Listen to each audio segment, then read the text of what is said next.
Haleluya, puji Tuhan.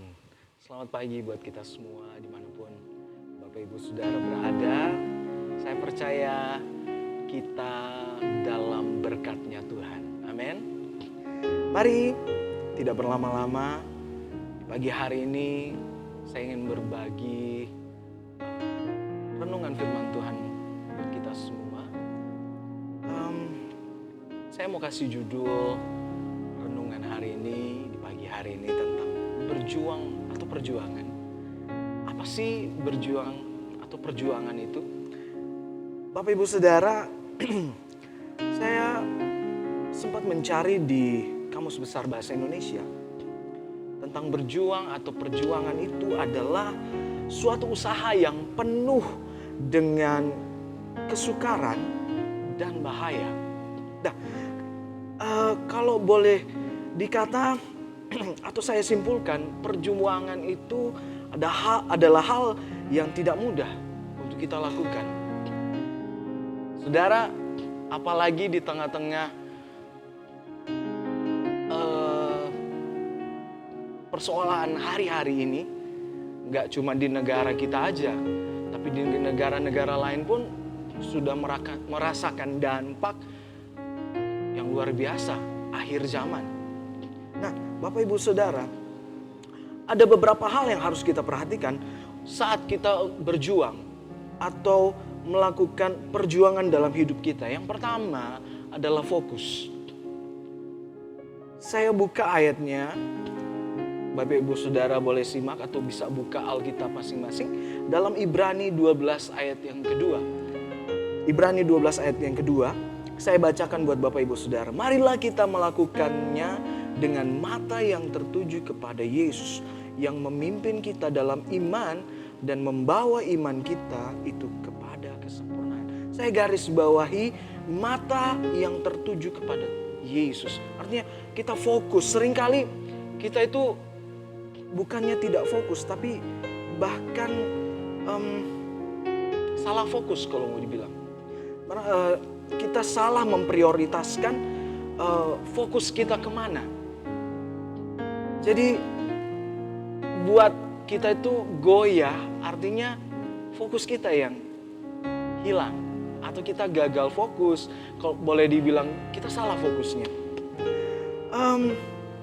Buat saya,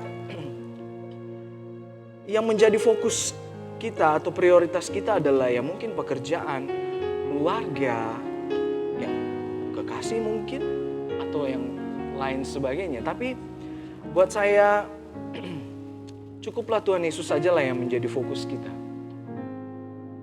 Sebab Tuhan tidak pernah mengecewakan kita. Dia selalu menyertai kita dalam perjuangan hidup kita. Nah, yang kedua adalah jangan menyerah. Jangan menyerah. Kita buka dalam Ulangan 31 ayat yang ke-6. Ulangan 31 ayat yang ke-6 saya bacakan buat Bapak Ibu Saudara.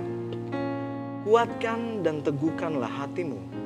Janganlah takut dan janganlah gemetar karena mereka, sebab Tuhan Allahmu dialah yang berjalan menyertai engkau. Ia tidak akan membiarkan engkau dan tidak akan meninggalkan engkau. Bapak Ibu Saudara,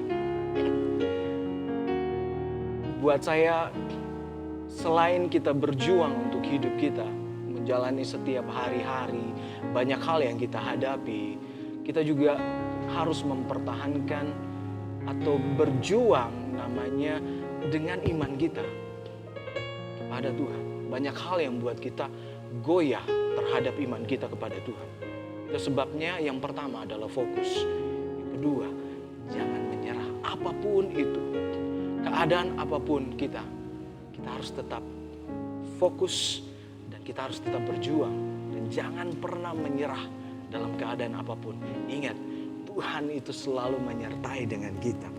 Apapun yang kita lakukan, jangan pernah menyerah. Jangan pernah menyerah, tetap selalu berdoa, memuji dan menyembah Tuhan. Dan merenungkan setiap kebenaran yang sudah kita dengar dalam sehari-hari Bapak Ibu Saudara, selain kita menyembah Tuhan, kita juga harus membaca firman Tuhan. Karena disinilah sumber kekuatan kita. Nah, dalam Yakobus 1 ayat yang ke-12, di sana jelas dikatakan, Yakobus 1 ayat ke-12. Berbahagialah orang yang bertahan dalam pencobaan. Sebab apabila ia sudah tahan uji, ia akan menerima mahkota kehidupan yang dijanjikan Allah kepada barang siapa yang mengasihi Dia. Dalam perjuangan hidup, dalam perjuangan iman kita, marilah kita tetap terus memandang kepada Tuhan. Hanya Tuhan menjadi sumber kekuatan kita. Amin, Bapak Ibu Saudara. Semoga ini menjadi kekuatan bagi kita di pagi hari ini. Immanuel, Allah beserta dengan kita.